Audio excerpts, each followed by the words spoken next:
tuje imbere yawe, tuje kuvuga imirimo yawe ukora.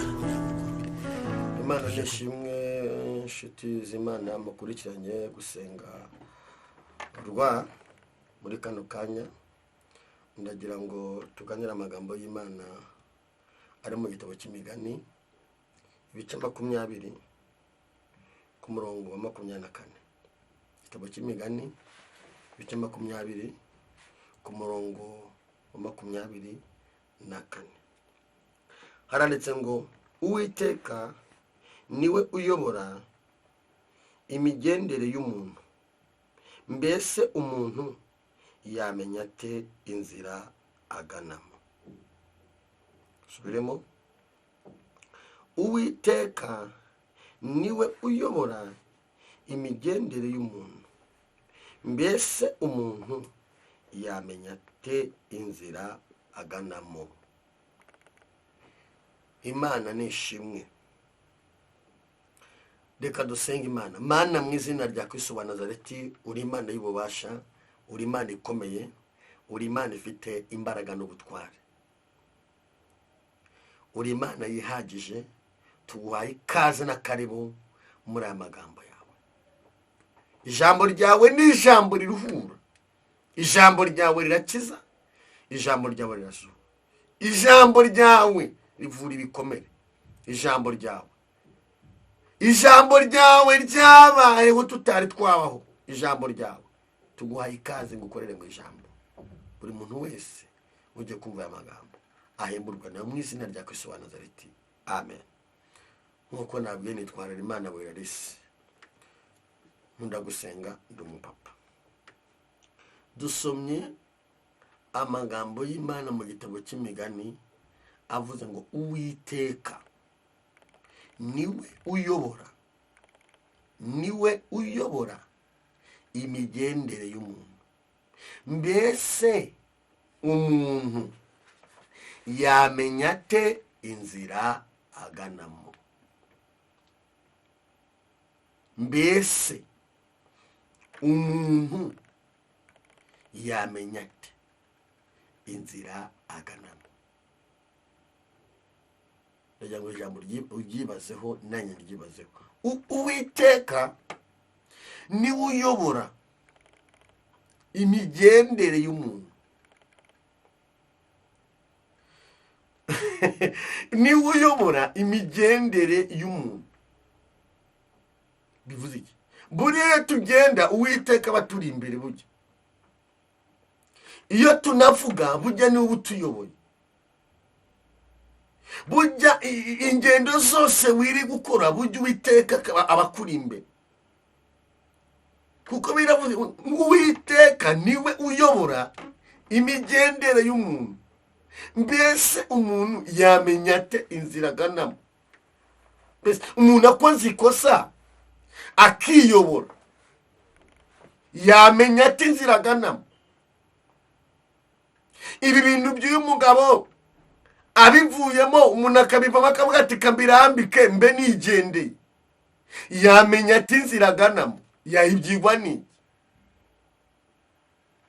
Imana idufashe. Mbese umuntu ananiwe akabivamo, wagize ngo wamenye inzira, ntayo wamenye, wayibyigwa n'iki? Ndagira ngo tuganire no magambo, tugire icyifuzo. Ndumva icyifuzo kirimo nge aruko twabwira Imana ngo twemerere Imana utuyobore.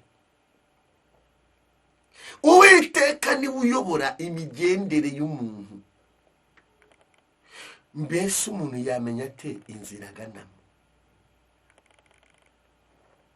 Hari igihe ushobora kuba wumva yuko wihagije, ufite imbaraga, ukaze kabisa, ukaze umuntu utoroshye, ukaze wumva.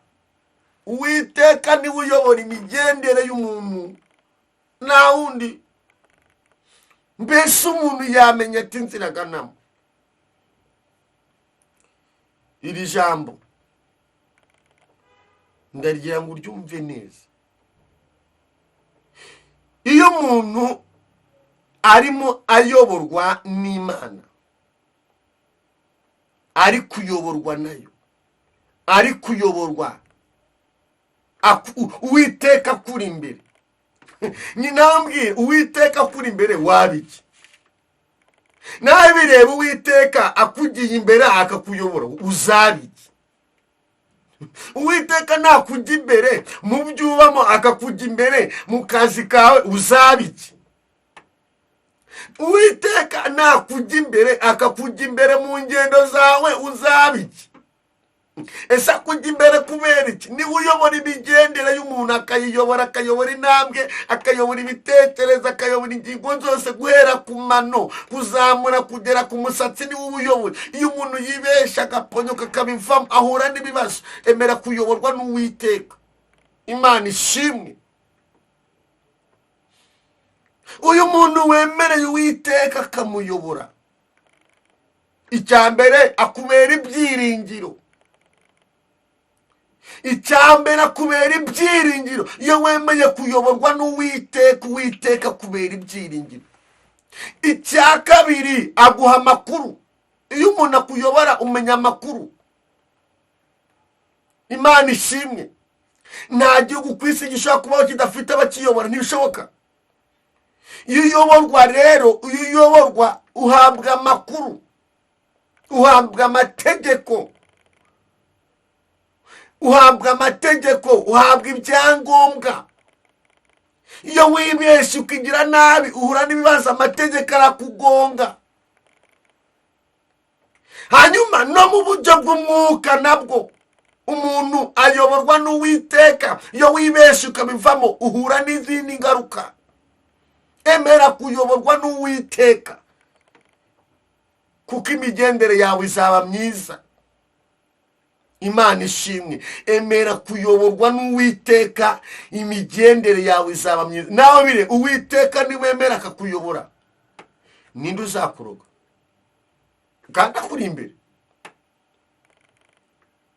None uyakuyoboye agenda amenya neza n'ibyo utabasha kumenya, kuko aguha amakuru abantu batabasha kumva.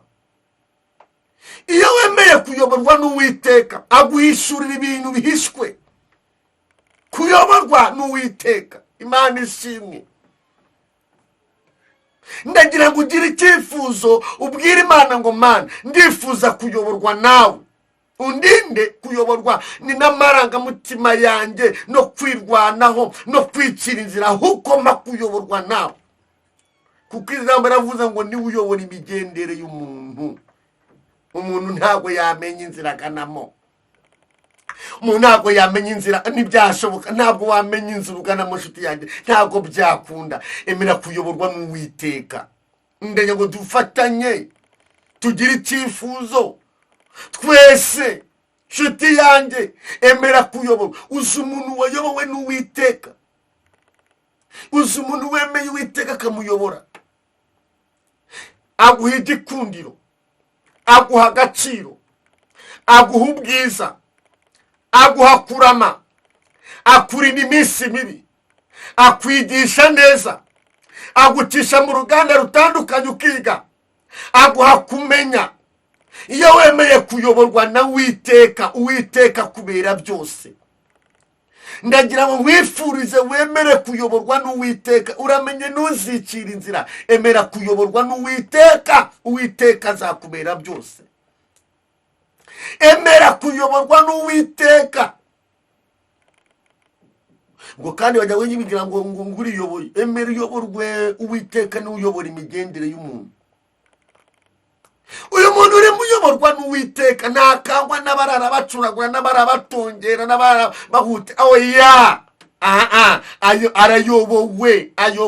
ayobowe n'Uwiteka.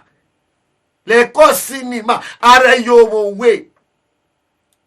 Hari umuyoboye abarozi batabona, hari umuyoboye abapfumu batabona, hari umuyoboye, hari ukuyoboye. Iyo twemeye kuyoborwa n'Uwiteka dutambuka mu bikomeye tukabitambukamo, bikomeye tukabirenga, kubera ko turi kuyoborwa na Papa. Imana ishimwe. Iyo twemeye kuyoborwa n'Uwiteka, iminsi mibi iraza akayitutambutsa. inzobo ziraza, ibigeragezo biraza, amakuba araza akayagutambutsa. Yoborwa n'Uwiteka. Mbese umuntu yamenya ate inzira aganamo? Iyo uyobowe n'Uwiteka uba kwifuzwa. Umva emera kuyoborwa n'Uwiteka. Iri jambo byarimo riri kumfasha numva nezerewe, numva kandi hari igihe nyamara nushaka wemera uyoborwe n'Uwiteka muri bino bihe, kubera yuko azakurinda kuyoba. Havuze ngo mbese umuntu yamenya ati inzira aganamo. Nese umuntu yiyoboye yamenya ati inzira aganamo.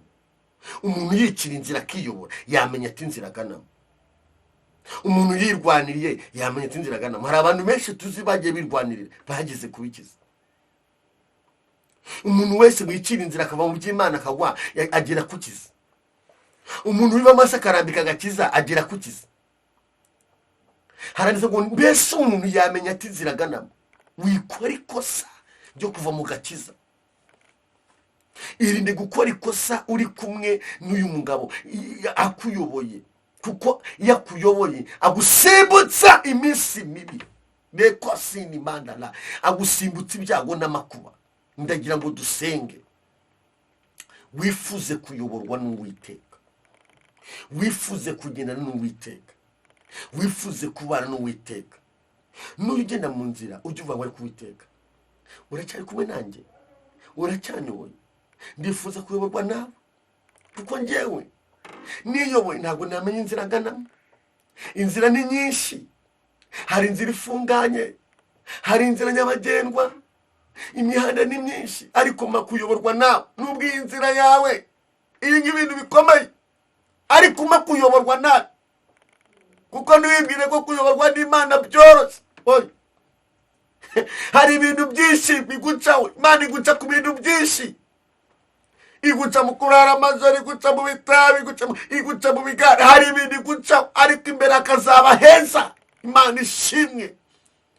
Niho emera kuyoborwa n'Uwiteka akuyobore.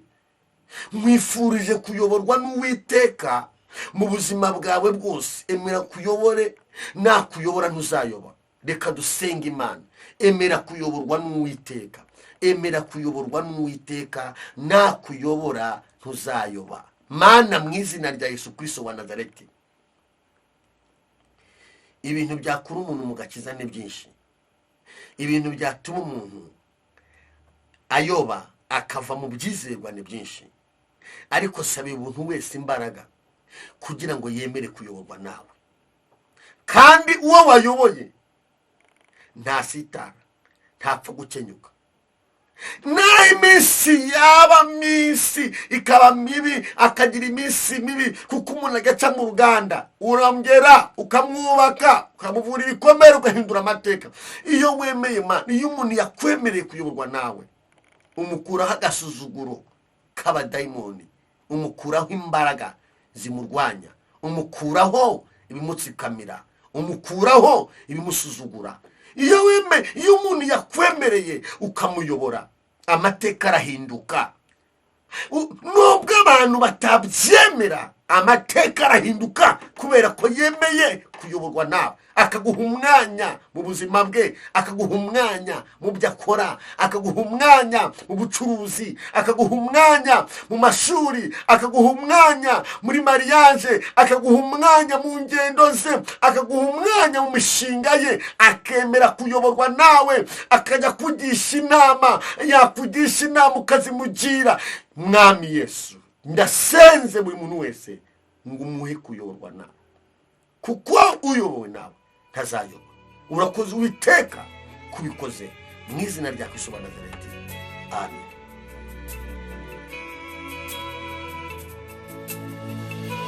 Tuje imbere